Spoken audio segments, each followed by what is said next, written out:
नमो विष्णुपताय कृष्णप्रेष्ठाय भूतले श्रीमते जयपताक स्वामिनिधि नामने नमो आचार्यपादाय निधाय कृपपतायने गौरगततामताय नगरग्रामतारिणे नमो विष्णुपताय कृष्णप्रेष्ठाय भूतले श्रीमते भक्ति वेदांत स्वामिनिधि नामने नमस्ते सारस्वते देवी गौरवाणी प्रचारिणे निर्विशेष शून्यवादी पाश्चात्य देशधारिणे जय श्री कृष्ण चैतन्य प्रभु नित्यानंद श्री अद्वैत गदाधर श्रीवासादि गौर भक्तवृंदा हरे कृष्ण कृष्ण कृष्ण हरे हरे हरे राम राम राम हरे हरे.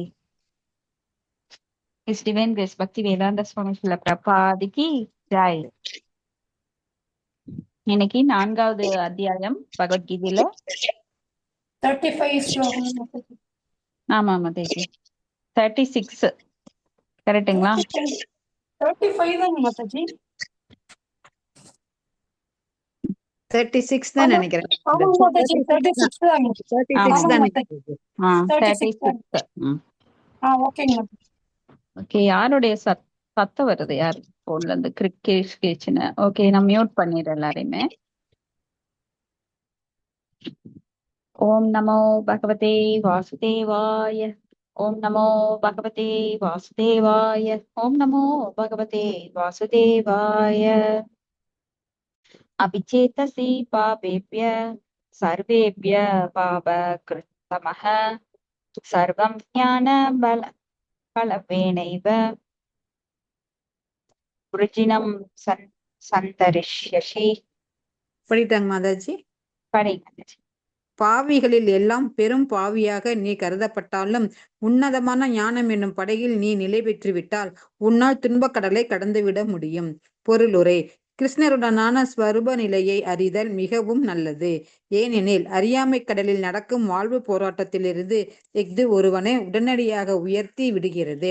இந்த ஜட உலகம் சில சமயம் அறியாமை கடலுக்கும் சில சமயம் காட்டு தீயிற்கும் உவமிக்கப்படுகின்றது. எவ்வளவுதான் நன்றாக நீச்சல் அறிந்தவனாயினும் கடலில் அவனது போராட்டம் கடினமானதாகும். தத்தளிக்கும் மனிதனை கடலில் இருந்து காக்க யாரேனும் முன் வந்தால் அவனே மிகச்சிறந்த காப்பாளன். பரமபுருஷ பகவானிடமிருந்து பெறப்படும் பக்குவமான ஞானமே முக்திக்கான வழி.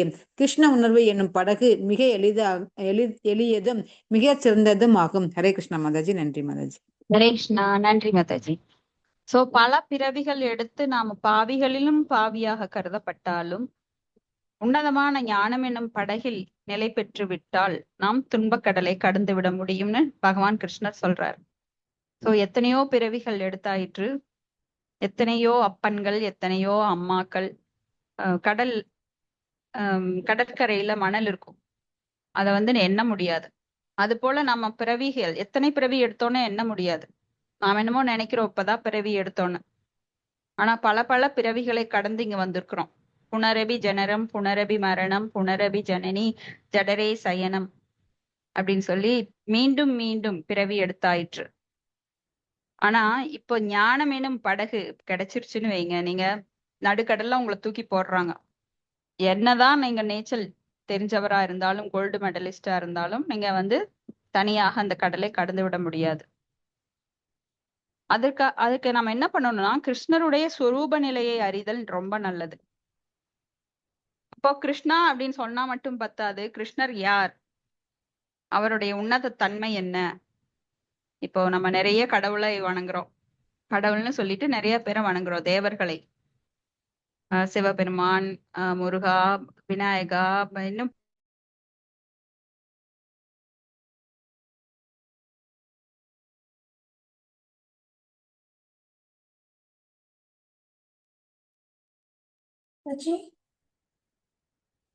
மாதாஜி.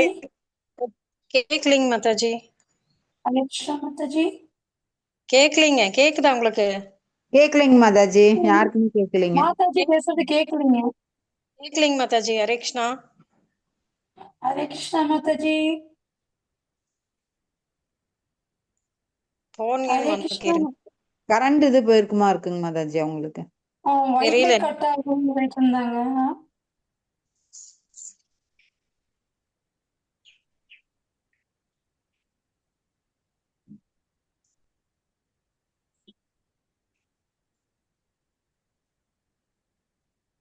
ஹரே கிருஷ்ணா. சாரிங்க மாதாஜி, இது வைஃபை கட் ஆயிடுச்சு. சரிங்க. சரி. சோ முத்துக்கள் வெளியில தெரியும், ஆனா அதை தாங்கி இருக்கிற நூல் யாருக்கும் தெரியாது. அது போல இந்த ஜட உலகல்ல பல விஷயங்கள் நம்ம ஜடக்கண்களால் பார்த்தாலும் கூட நம்மளுக்கு அதுக்கு பின்னாடி யார் இருக்கிறாங்கன்னு தெரியாது. சோ ஒரே ஒரு சக்திமான், அந்த சக்திமானின் சக்திகள் மூலமாக எல்லாம் இங்க தாங்கி இருக்குது. சோ பகவான் தான் எல்லாமே, எல்லாவற்றையும் படைத்து காத்து அளிப்பவர் அவர்தான். அப்போ பகவானுடைய சொரூப நிலையை அறிதல் நல்லது. ஏனெனில் அறியாமை கடலில் நடக்கும் வாழ்வு போராட்டத்திலிருந்து இது ஒருவனை உடனடியாக உயர்த்தி விடுகிறது. இந்த ஜட உலகம் சில சமயங்கள்ல அறியாமை கடலுக்கும் சில சமயம் காட்டு தீக்கும் அமைக்கப்படுது. சோ அறியாமை கடல்ல தான் நாம தூக்கி எறியப்படுறோம் பகவானை விட்டு வந்து அனுபவிக்கணும்னு நினைக்கிறப்போ. அதே போல இன்னொரு உவமை என்னன்னா, காட்டுத்தீ எப்ப பத்துன்னு தெரியாது. காட்டுத்தீ யாரும் போய் தீப்பெட்டி எடுத்து பத்த வைக்கிறது இல்ல, திடீர்னு வருது. 2 மரங்கள் உராய்வதன் மூலமாக திடீர்னு தோன்றுகிறது. காட்டுத்தீயை அணைக்கிறதுக்கு யாராலையும் முடியாது.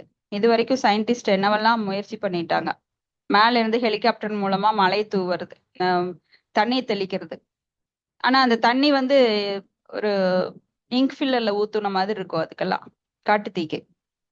அப்ப காட்டுத்தீயை அணைக்கணும்னா இயற்கையாக மழை வந்தாதான் அணையும். அந்த சமயத்துல வருமானு தெரியாது. காட்டுத்தீ தானா அணைஞ்சாதான் உண்டு. அது போல இந்த ஜட உலகமானது எப்பொழுது எந்த ஆபத்து வரும்னு சொல்ல முடியாது. வீட்டுக்குள்ளேயே பாத்தீங்கன்னா நல்லா இருப்பாங்க, திடீர்னு சண்டை போடுவாங்க, டைவர்ஸ் ஆயிரும், திடீர்னு ஏதாவது ஆக்சிடென்ட் ஆயிரும், திடீர்னு நோய் வரும், திடீர்னு என்னென்னவோ பிரச்சனைகள் வருது, திடீர்னு பிசினஸ் லாஸ் ஆயிடும்.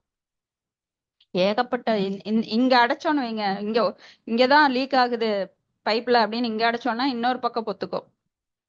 பல ஓட்டைகள். அது போல வீடு மட்டும் இல்ல, இதே பெரிய லெவல்ல பாத்தீங்கன்னா நாட்டுக்கு நாடு பிரச்சனை. சோ திடீர்னு நிலநடுக்கம், திடீர்னு பூகம்பம், திடீர்னு எரிமலை வெடிக்குது, திடீர்னு போர் வருது, திடீர்னு கொரோனா வருது. சோ பல பிரச்சனைகள். காட்டுத்தீ எப்ப வரும்னே தெரியாது. அந்த அளவுக்கு ஜட உலகமானது துக்காலயம், துக்கங்கள் நிறைந்தது. இதுல போராட்டங்கிறது ரொம்ப கடினம். அப்ப யாராவது நம்மளை இதுல இருந்து காக்க முன் வந்தால் உடனே நாம அவங்கள சரணடையணும். அப்ப குரு வந்து நம்மளை காக்க முன் வருகிறார். அவர்தான் மிகச்சிறந்த காப்பாளன். பரமபுருஷ பகவானிடமிருந்து பெறப்படும் பக்குவமான ஞானமே முக்திக்கான வழி. சோ குரு யார்கிட்ட இருந்து? குரு சாது சாஸ்திரா, சாஸ்திரத்தின் மூலமாக அதை அறிந்து குரு நமக்கு சொல்லுவார். இதுதான் முக்திக்கான வழி. அப்ப கிருஷ்ண உணர்வினும் படகு மிக எளியதும் மிகச்சிறந்ததும். அதுல இந்த யோகா லேடர்ல பாத்தீங்கன்னா கர்ம யோகம், ஞான யோகம், தியான யோகம், அஷ்டாங்க யோகம், ஹட யோகம், எத்தனையோ யோகங்கள் இருக்கு. அதுல மிகச்சிறந்த வழி எதுனா, எளியதும் மிகச்சிறந்ததும் கிருஷ்ண உணர்வு. ஏன்னா அதுதான் நம்மள மிக விரைவில் பகவானிடம் கொண்டு போய் சேர்க்கும். ஸ்லோகம் 37. எதைதாம்சி சமித்தோ நீர் பஸ்ம சாத்குரு அர்ஜுனா ஞானாக்னி சர்வ கர்மாணி பஸ்ம சாத்குருதே ததா. படிதாங்க மாதாஜி. ஹரே படிங்க.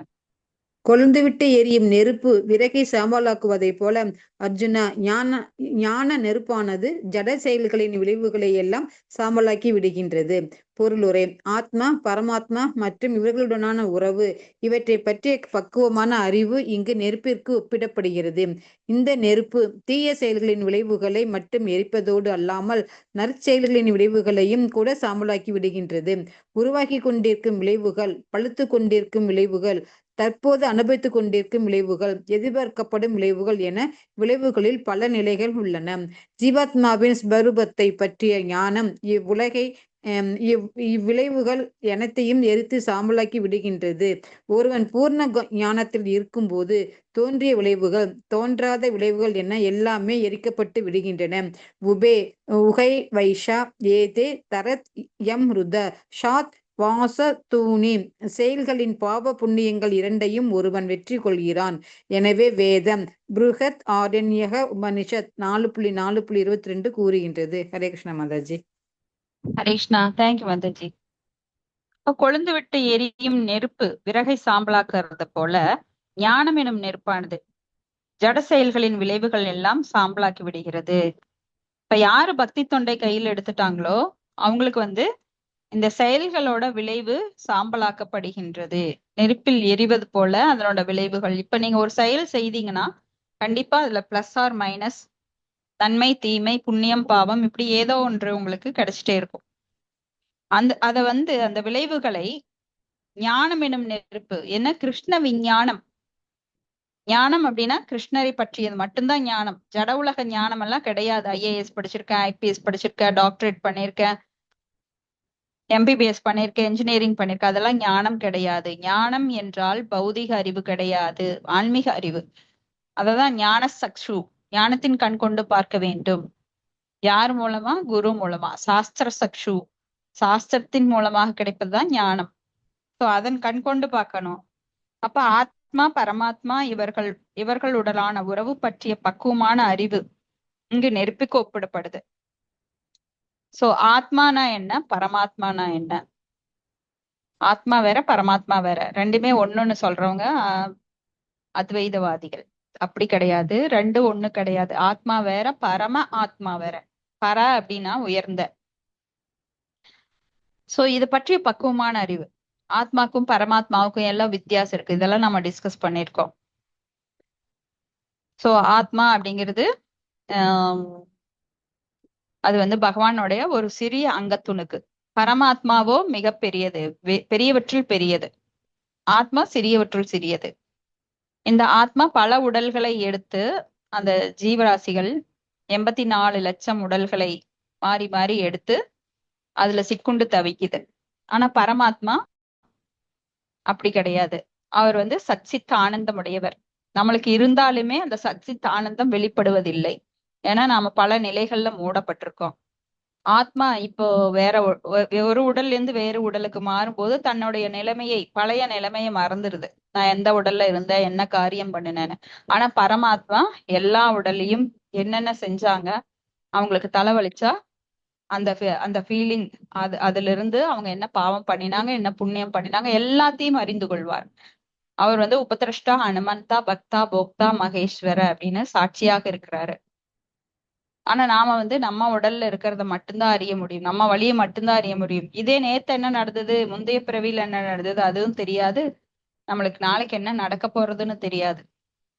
சோ நாம வந்து திவ்யமான உடல் கிடையாது, பௌதிகமான ஜட உடல் கொண்டவர்கள். ஆனா பரமாத்மா அப்படி கிடையாது. சோ பரமாத்மா பகவான், அவருடைய விஸ்தாரம் தான் பரமாத்மா. சோ பரமாத்மா இல்லாம இந்த ஜட உடலால் ஒரு செயலையும் செய்ய முடியாது. ஆனா ஆத்மா இல்லாம பரமாத்மா எல்லாவற்றையும் செய்ய முடியும். இந்த மாதிரி நிறைய வித்தியாசங்கள் இருக்கு ஆத்மாவுக்கும் பரமாத்மாக்கும். அப்ப ஆத்மாவுக்கும் பரமாத்மாவுக்கும் எல்லாம் உறவு எப்படிப்பட்டதுன்னா நித்தியமானது. ஆனா இந்த ஜீவராசிகள் பகவானை மறந்து இங்க உடல் எடுத்து திரியும் போது தனியாக அதனால எதுவுமே செய்ய முடியாது. அதனாலதான் பரமாத்மா எல்லோர் உடலிலும், எல்லா ஜீவாத்மாக்கள் மலத்தில் இருக்கிற புழுல கூட பரமாத்மா இருந்தா தான் அந்த புழுவால் அசைய முடியும்.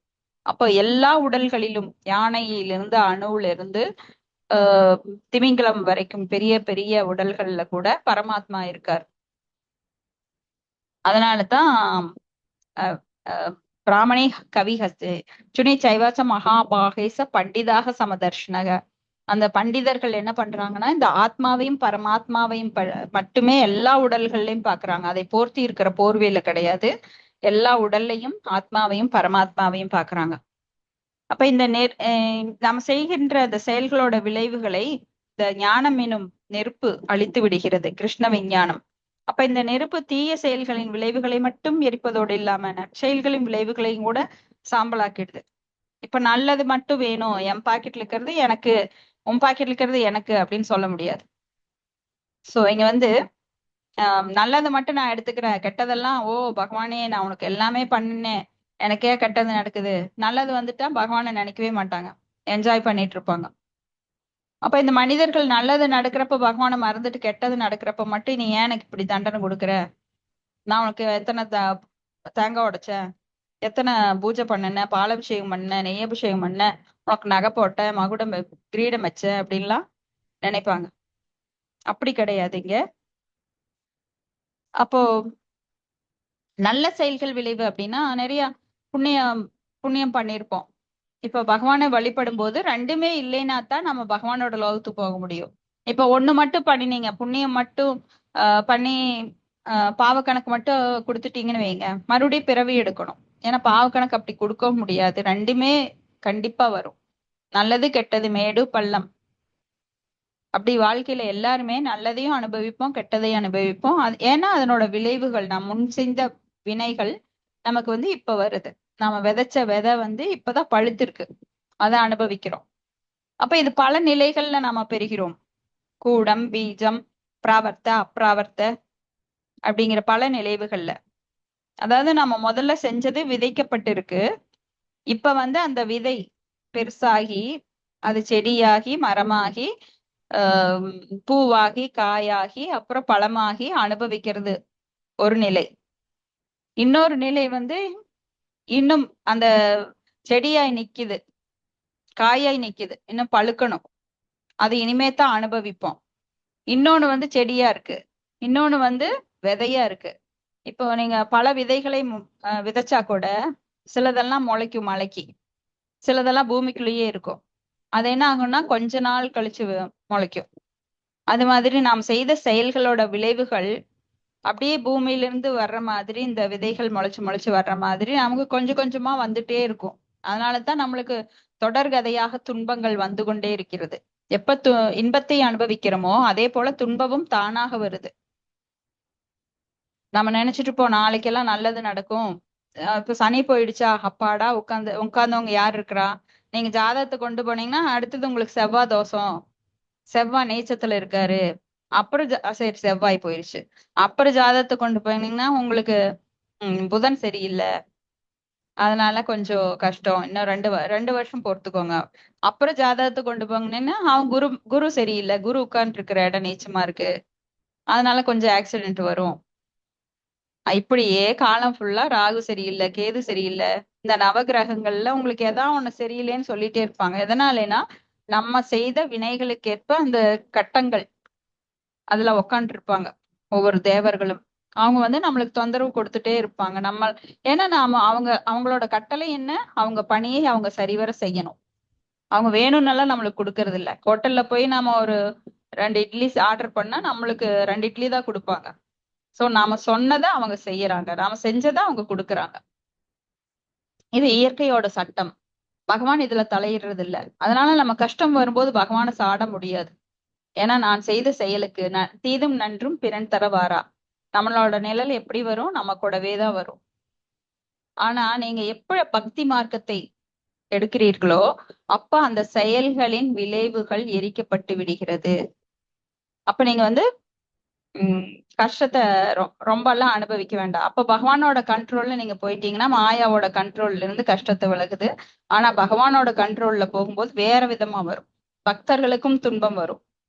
அது வந்து நீங்க அந்த துன்பத்தை அனுபவிக்கிறது எதுக்குன்னா இன்னும் உங்களை சரி பண்றதுக்காக பகவான் தங்கத்தை எப்படி அடிச்சு அதை ஒரு பக்குவமான நிலைக்கு கொண்டு வர்றாரோ.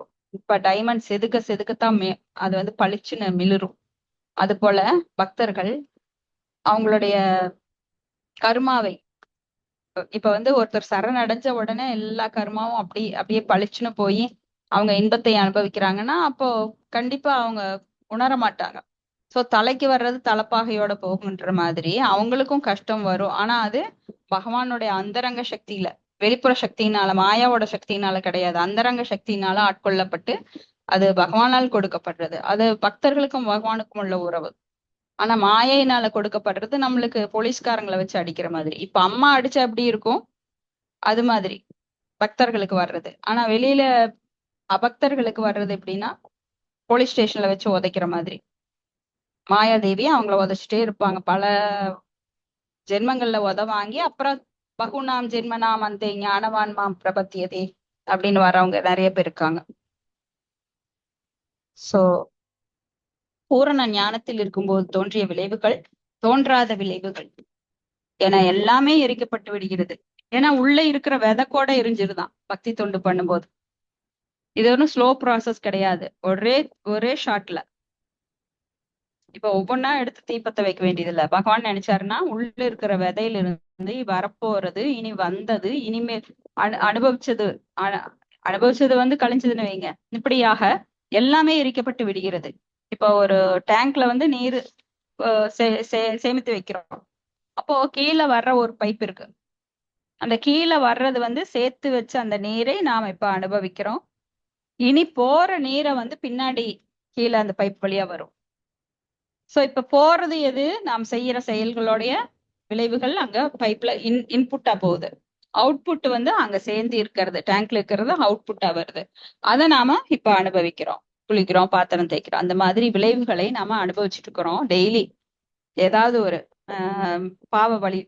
பாவத்தின் விளைவாக பூர்வ ஜென்ம கிருதம் பாவம் வியாதி ரூபேன ஜாயதே அப்படின்னு வியாதிகள் வழியாகவோ இல்ல ஆக்சிடென்ட் வழியாகவோ இல்ல துர்மரணம், இப்படி பல விளைவுகள் துன்பங்களை நாம் அனுபவிக்கிறோம். திடீர்னு லாஸ், திடீர்னு தீ பிடிக்கிறது, திடீர்னு பூகம்பம் வர்றது, இல்ல அத்தியாத்மிக ஆதி தெய்வீக ஆதி பௌத்திகா அப்படின்னு மூவகை துன்பங்கள் நம்மளுக்கு இந்த ஜட உலகில எப்பவுமே இருந்துட்டே இருக்கு. நமக்கு நாமே ஏற்படுத்தி கொள்ளும் துன்பம், பிற உயிர்வாளிகளால் வரும் துன்பம், தேவர்களால் வரும் துன்பம் அப்படின்னு 3 வகை துன்பங்களால நம்மளை மாத்தி மாத்தி அடிச்சுட்டே இருப்பாங்க, ரொட்டேட். அப்போ சில சமயங்கள் என்ன பண்ணுவாங்கன்னா, இப்ப நீங்க எக்ஸிபிஷனுக்கெல்லாம் போனீங்கன்னா அங்க ராட்டினம் இருக்கும், எல்லாருக்குமே தெரியும். அந்த காலத்துல இருந்து இந்த காலத்து வரைக்கும் முதல்ல வந்து கையில ஆட்டுவாங்க, இப்ப வந்து மெஷின்ல அந்த ராட்டினமானது போயிட்டே இருக்கும். அப்ப மேல இருக்கிறவங்க என்ன பண்ணுவாங்கன்னா கீழே இருக்கிறவங்கள பார்த்து கிண்டல் அடிப்பாங்க. ஆஹா, நான் உனக்கு மேல இருக்கேன் பாரு அப்படின்னு. அப்படித்தான் வாழ்க்கையில சிலரெல்லாம் மேல இருப்பாங்க.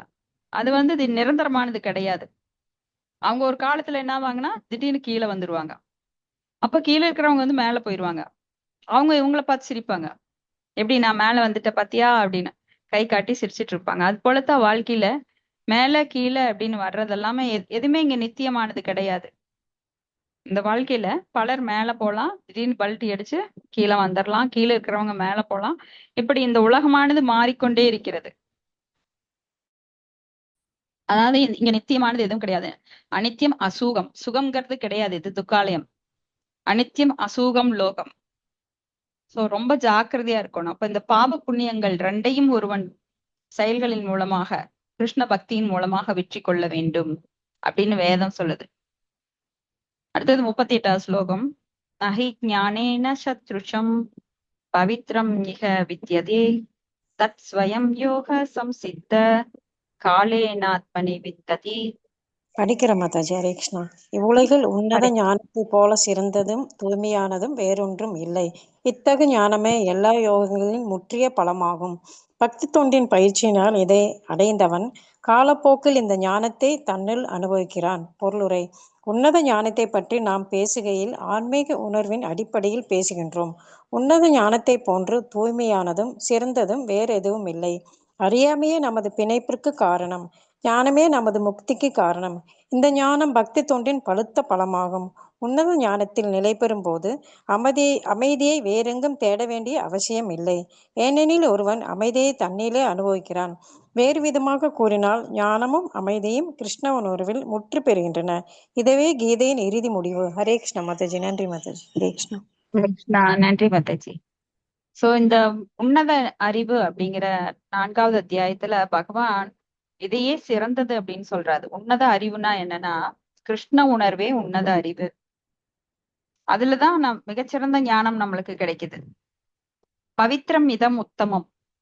இங்கேயும் பவித்ரம் அப்படிங்கிற வார்த்தை பார்க்கலாம் நீங்க. சத்ருஷம் பவித்ரம் மிக வித்யதே. வித்யதே, வித்யானா அறிவு, பவித்ரம்னா தூய்மையானது. இந்த தூய்மையான அறிவு எங்க கிடைக்குது? கிருஷ்ண உணர்வுல தான் கிடைக்குது. சோ இத்தகைய ஞானமே எல்லா யோகங்களிலும் முற்றிய பலம். நிறைய யோகங்களை நீங்க இந்த கலியுகத்துல பார்க்கலாம். யோகா சொல்லித்தரோம், யாகோ சொல்லித்தரோம், அங்கங்க உங்களை பிடித்து இழுப்பாங்க.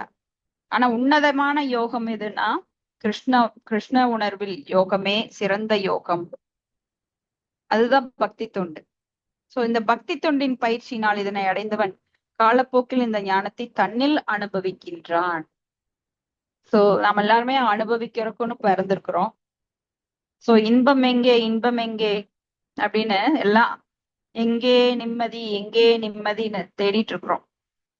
எங்கே சாந்தி, அமைதி எங்க கிடைக்கும், இன்பம் எங்க கிடைக்கும், எங்கேயாவது ஓடலாம் போல இருக்கு, காட்டுக்குள்ள ஓடலாம் போல இருக்கு, தனியா இருக்கலாம் போல இருக்கு, யார் மூஞ்சியும் முழிக்க கூடாது அப்படின்னு எத்தனையோ விதமா இன்பத்தை தேட்டருக்கு, சினிமா தேட்டருக்கு போவாங்க, சுற்றுலா போவாங்க. ஆனா எங்க போனாலும் உங்க மனசு உங்க கூட தான் வருது. முதல்ல நிம்மதி உங்ககிட்ட இல்லைன்னா வேற எந்த இடத்துல தேட முடியும்? உங்க மனசுல நிம்மதி இல்லைன்னா நீங்க அடுத்தவங்க கிட்ட போய் தேட முடியுமா? இல்ல வேற வீட்டுல போய் தேட முடியுமா? வேற சுற்றுலா தலங்கள்ல போய் தேட முடியுமா? அப்போ உங்க மனசுல இருக்கிற நிம்மதியை நீங்க தான் கண்டுபிடிக்கணும். மனசுல வச்சுக்கிட்டு நீங்க எங்க போனாலும் எங்க கிடைக்கும்? சோ நிறைய பேர் உங்களுக்கு இந்த மாதிரி எல்லாம் தப்பான கைடன்ஸ் கொடுப்பாங்க. நிம்மதி வேணும்னா கொஞ்சம் இடத்த மாத்துங்க. நீங்க இடத்த மாத்தி எங்காவது ஊட்டி, கொடைக்கானல் அதெல்லாம் போயிட்டு வாங்க அப்படின்னு. ஆனா உங்க மனசு உங்க கூட தானே வருது. அங்க போனாலும் கொஞ்ச நாள் நீங்க வந்து அந்த இயற்கை அழகெல்லாம் பார்த்து கொஞ்ச நேரம் நீங்க வேணா இது பண்ணலாம். மறுபடியும் வீட்டுக்கு வந்தா அந்த சஞ்சலம் உங்க கூடயே வந்துடும், இன்னும் அதிகமா வரும். சோ நம்மளுக்குள்ள இப்ப அந்த பேய் இருக்கு, அறியாமை என்கின்ற பேயை அகற்றினால் ஒழிய உங்களுக்கு நிம்மதி வராது. முதல்ல உங்களை பக்குவப்படுத்தணும். ஏன்னா நம்ம பாக்குற பார்வை எல்லாமே ஜடப்பார்வை, பொய்யான பார்வை, இல்லாததொன்றை இருப்பதாகவும் இருப்பதை இல்லாததாகவும் பாக்குறதுதான் மாயா. மாயா அப்படின்னா இல்லை, எது ஒன்று இல்லையோ அததான் நம்ம பாக்குறோம். சோ அப்போ இந்த இந்த உன்னத ஞானம் நம்மளுக்கு அதெல்லாம் தெளிவுபடுத்துது. ஞானம் அப்படின்னா உண்மையானவற்றை நாம் அறிந்து கொள்வதுதான் ஞானம், உள்ளதை உள்ளபடி அறிந்து கொள்வது. அப்போ இது ஆன்மீக உணர்வுலதான் நம்ம இப்ப பேசிட்டு இருக்கோம். ஏன்னா பகவத்கீதை ஃபுல்லாவே ஜடத்தை பற்றிய ஞானத்தை பேசல. நீங்க என்ன மாதிரி விஞ்ஞானத்தை, ஜட விஞ்ஞானத்தை பெற்றிருக்கிறீர்கள், அதை பேசவே இல்லை. ஆன்மீக விஞ்ஞானம், அப்போ ஆன்மீக உணர்வு, உன்னத அறிவு. இப்போ உன்னத ஞானத்தை போன்று தூய்மையானதும் சிறந்ததும் வேற எதுவும் இல்லை. பிரத்யக்ஷ அவகமம் தர்மம் சுசூகம் கருதும் அவ்வியம். சுசூகம் இன்பமளிக்கக்கூடியது, அதான் அனுபவிக்கிறோம். காலப்போக்குல இந்த ஞானத்தை பெற்றால் நாம் அனுபவிக்கிறோம் அப்படின்னா, ஏன்னா இது இன்பத்தை தருகிறது, ஏன்னா இதுதான் உண்மையானது. இப்பெல்லாம் நம்ம தலைகீழா நடக்கணும்னு முயற்சி பண்றோம். ஆனா உண்மையானது என்னன்னா, ஜீவேன சுரூபகய கிருஷ்ணேர நித்தியதாச. நம்ம பகவானுக்கு தொண்டு செய்யாமல் நான் அனுபவிக்கணும்னு நினைக்கிறப்போ நம்ம இயற்கையான நிலையை விட்டு செயற்கையான நிலையில நம்ம பிராக்டிஸ் பண்ணிட்டு இருக்கோம், கைய வச்சு தலைகீழா நடக்கணும்னு. அப்ப இன்பம் கிடைக்காது. காலால நடந்து பாருங்க, அது இயற்கையானது. அப்போ நம்மளுக்கு கையால நடக்கிறத விட காலால நடக்கிறது இன்பத்தை தரும். அது போலத்தான் கிருஷ்ண உணர்வு உன்னதமானது, நம்மளோட ஸ்வரூப நிலை, இயற்கையானது, நம்மளோட இயற்கையான நிலை அது. அதனாலதான் நம்மளுக்கு இன்பத்தை அளிக்கின்றது. ஆனா அறியாமையின் காரணத்தினால் நாம இதைய விட்டுட்டு வேற விதமா தலைகீழா பண்ணிட்டு இருக்கோம். இதுக்கு காரணம் அறியாமை. சோ அறியாமை அகற்றக்கு நம்மளுக்கு பகவான் பல வழிகளை தந்திருக்கிறார். அதை எல்லாருமே யூஸ் பண்ணி நம்ம உன்னத ஞானத்தை பெற வேண்டும். அதுவே நம்மளுக்கு முக்தி கொடுக்கும். அப்ப ஞானம் என்பது பக்தி தொண்டின் பழுத்த பழம். சோ ஞானம் இல்லாம நீங்க செயல் செய்யும் போது அது வெறும் சடங்கு. சோ பக்தி தொண்டு செய்யணும்னா ஞானமும் வேண்டும்.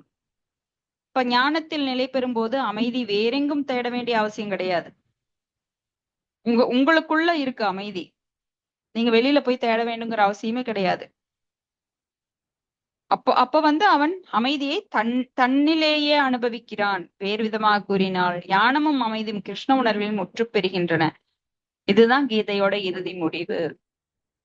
நெத்தியில அடிச்சாப்புல ஸ்ரீல பிரபுபாதர் சொல்லிட்டார். அடுத்த ஸ்லோகம் 39. ஸ்ரத்தாவாங் லபதே ஞானம் தத்பர சம்யதேந்திரியः ஞானம் லப்த்வா பராம் சாந்திம் அச்சிரேனாதி கச்சதி. படிக்கிற மாதாஜி. உன்னத ஞானத்திற்காக தன்னை அர்ப்பணித்து புலன்களை அடக்கக்கூடிய நம்பிக்கையுடைய மனிதன் அந்த ஞானத்தை அடைய தகுதி வாய்ந்தவனாவான். அதனை அடைந்த பின் வெகு விரைவில் பரம ஆன்மீக அமைதியை அவன் அடைகிறான். பொருளுரை: கிருஷ்ண உணர்வின் ஞானம் கிருஷ்ணர் மீது திடமான நம்பிக்கை உடையவனால் அடையப்படுகிறது. கிருஷ்ண உணர்வில் செயல்படுவதால் உயர்ந்த பக்குவத்தை அடைய முடியும் என்று எண்ணுபவன் ஸ்ரத்தவான், நம்பிக்கையுடையவன் எனப்படுகிறான்.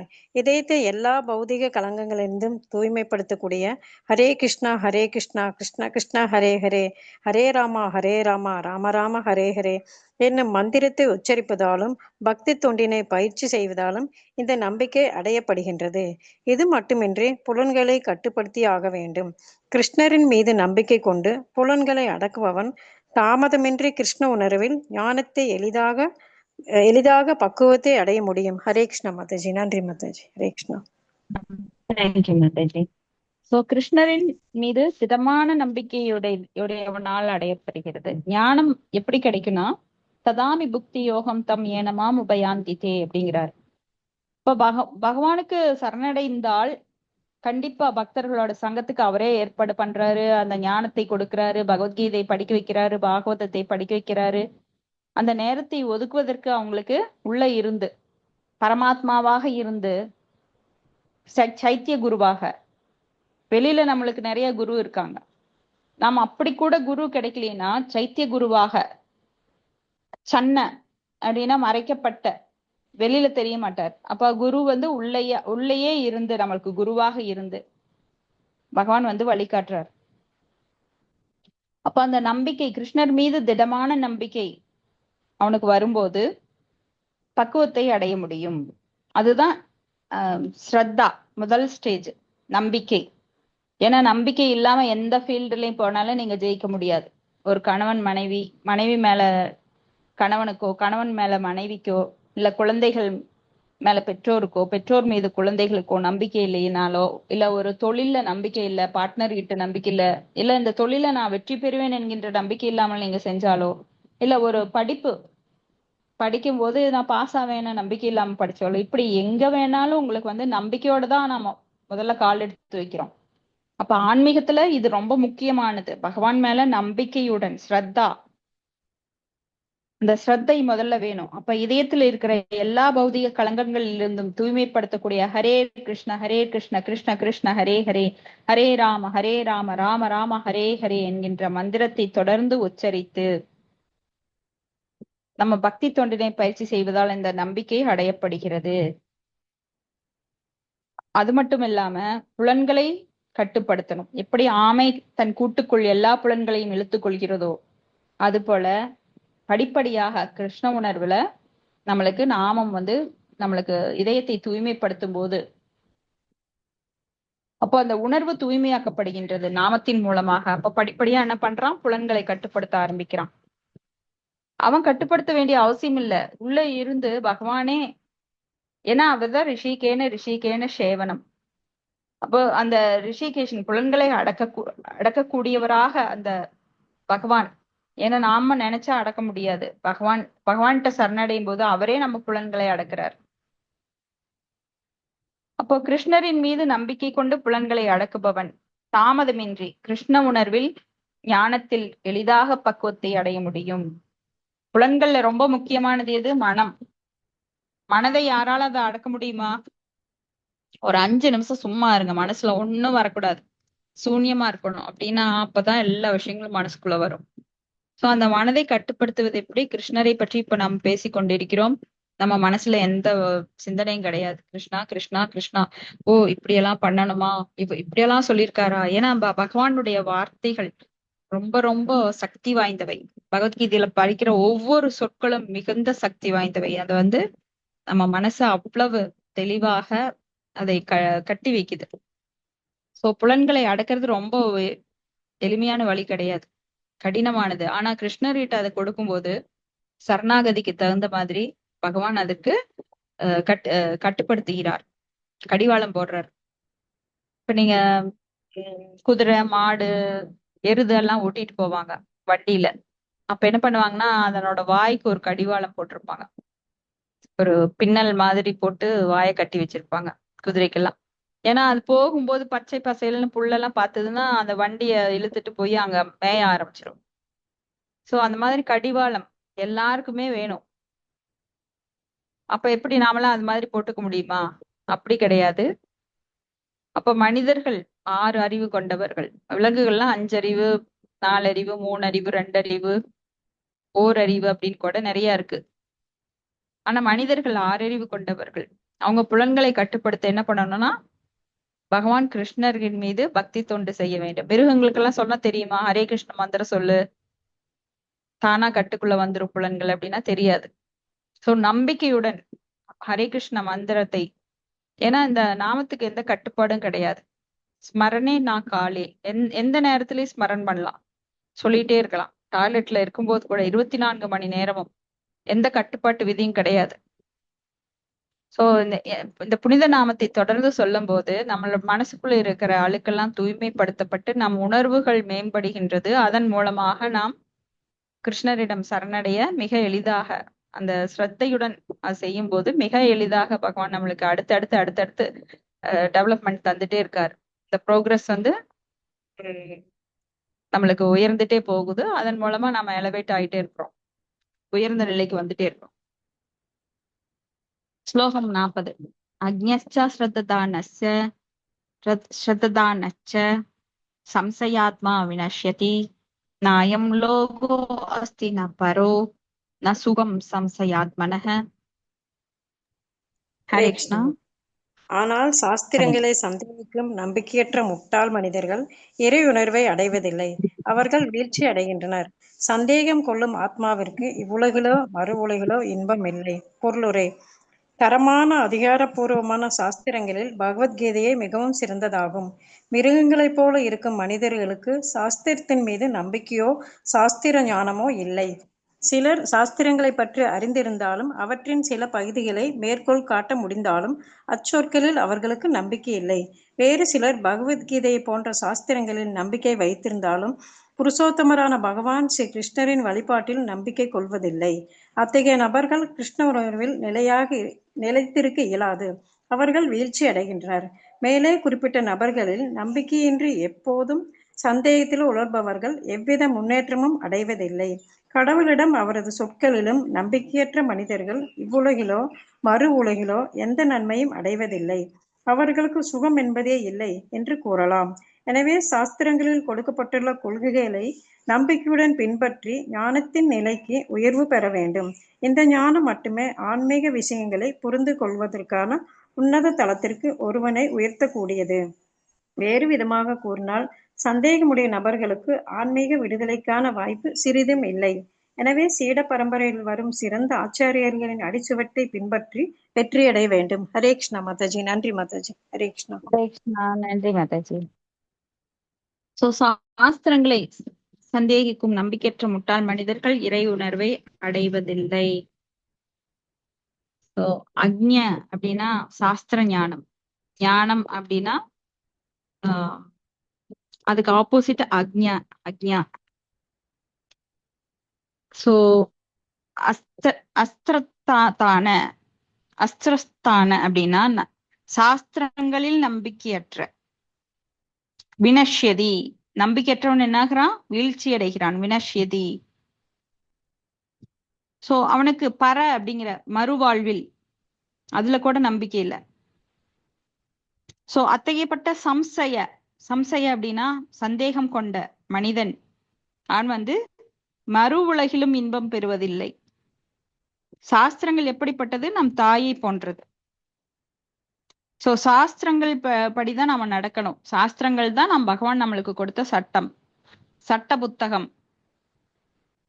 இப்போ இந்தியாவுக்கு எப்படி ஒரு சட்டம் இருக்கிறது? இப்ப எந்த நாட்டுல போனாலும் அதுக்கு சட்டம் இருக்கு. அந்த சட்டப்படி நீங்க அங்க இருந்தாதான் இருக்க முடியும். இந்த சட்டத்துக்கெல்லாம் நான் கட்டுப்பட மாட்டேன்னா மூட்டை கட்டு, உன்னோட நாட்டுக்கு போ. இங்க வந்தாலும் சொந்த நாட்டிலையும் அந்த சட்டத்தை கடைபிடிக்கணும். இல்ல நான் எப்ப வேணா நடு ரோட்ல நடப்பேன், சிக்னல் எல்லாம் மதிக்க மாட்டேன் அப்படின்னா கண்டிப்பா நீங்க ஒண்ணு அரெஸ்ட் பண்ணப்படுவீங்க, இல்லைன்னா உங்களோட உயிருக்கு ஆபத்தது. அப்ப தரமான அதிகாரப்பூர்வமான சாஸ்திரங்கள் இதுல சிறந்தது என்னன்னா பகவத்கீதை. பகவத்கீதை இன்னைக்கு வெளிநாடுகள்ல கூட யுஎஸ்ஏல எல்லாம் பகவத்கீதையை வச்சுதான் பல மினிஸ்டர்ஸ் அவங்க வந்து அந்த பகவத்கீதை கையில வச்சு அதுல அவங்க வாக்களித்து அந்த பதவியை ஏத்துக்கிறாங்க. ரொம்ப ஆச்சரியமா இருக்கு. வெளிநாட்டுல இருக்கிறவங்க கூட பகவத்கீதைக்கு அவ்வளவு மதிப்பு தர்றாங்க.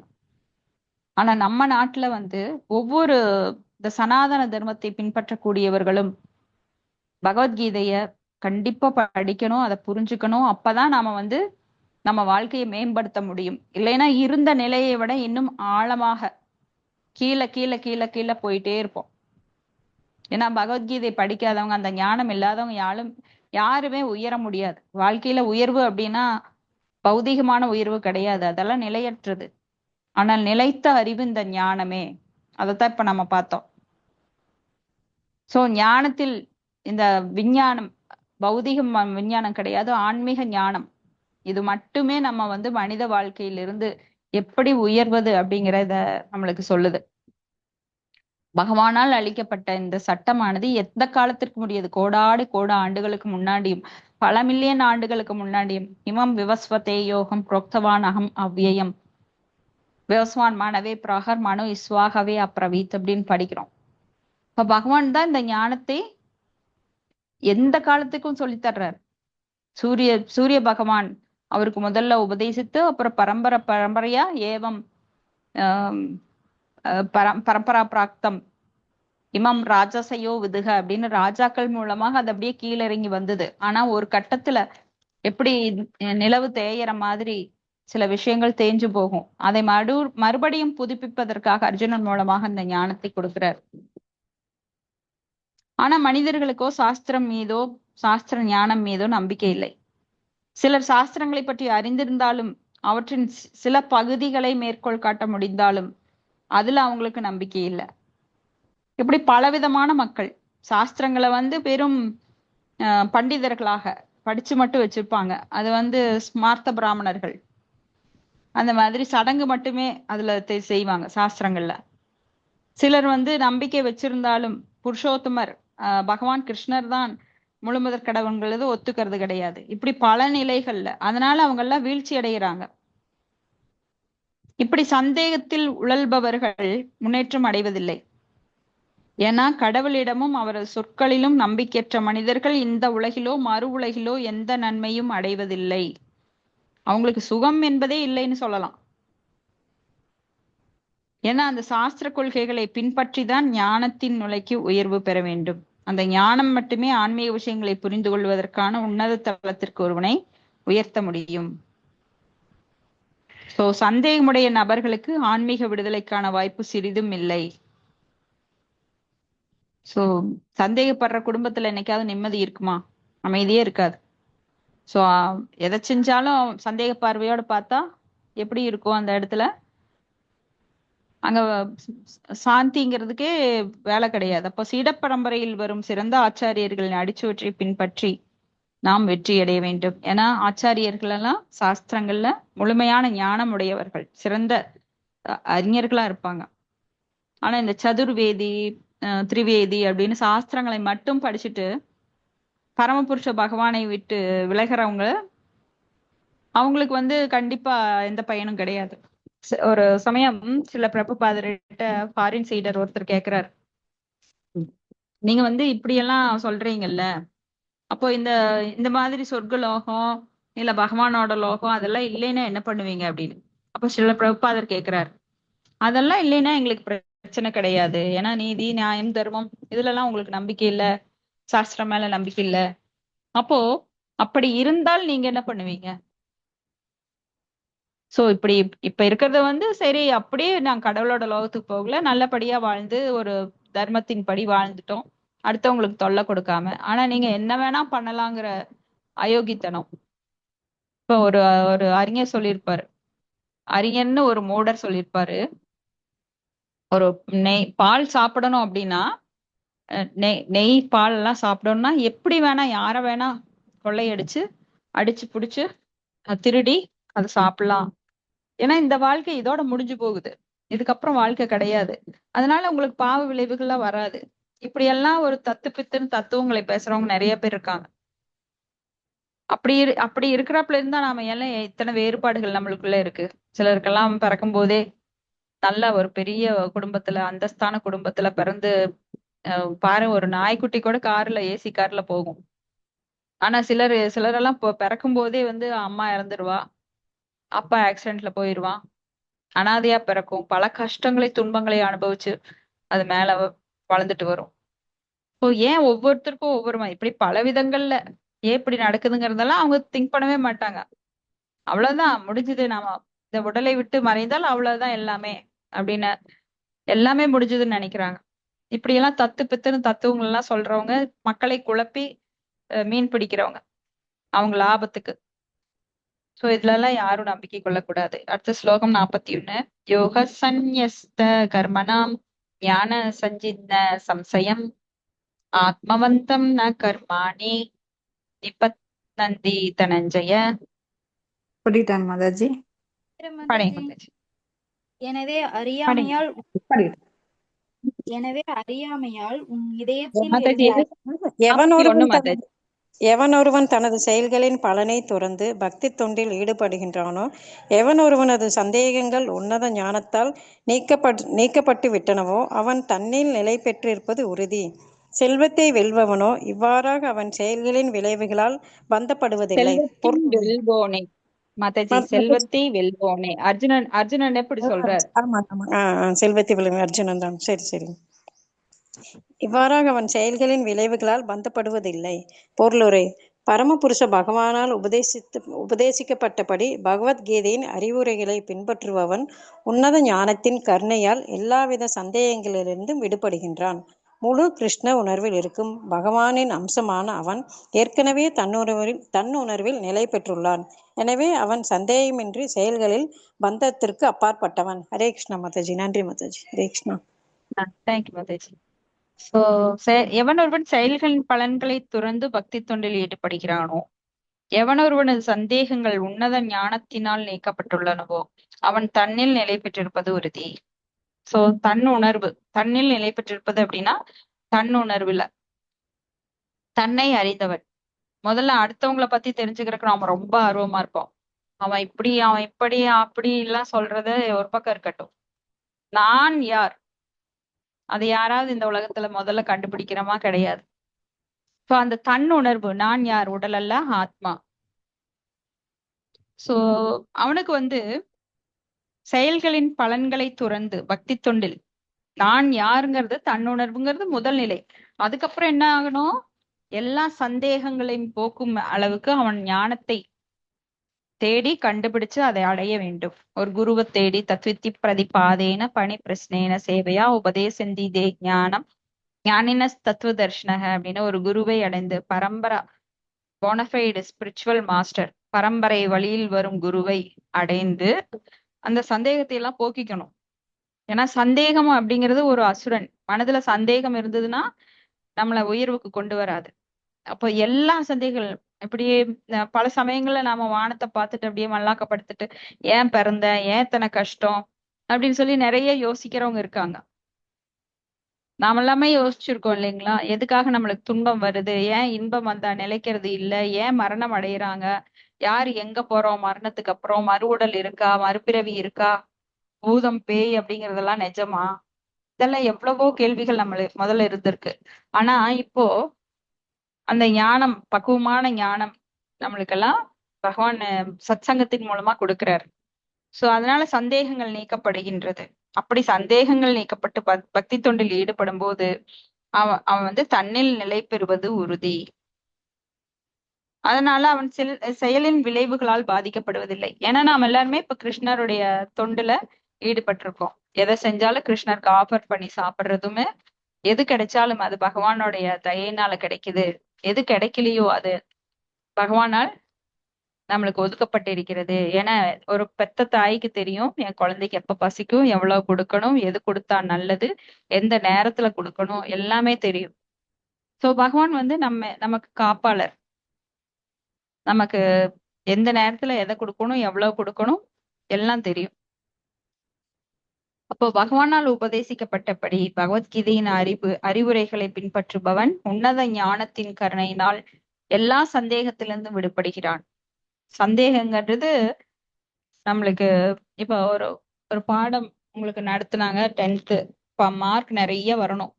அப்ப உங்களுக்கு சந்தேகம் மேக்ஸ்ல நிறைய இருக்கு, எக்ஸாம்ல 100 மார்க் எடுக்கணும்னா அந்த சந்தேகத்தை எல்லாம் கிளியர் பண்ணாதான் நீங்க 100 மார்க் எடுக்க முடியும். அது போல பக்தியிலயும் அப்படிதான்.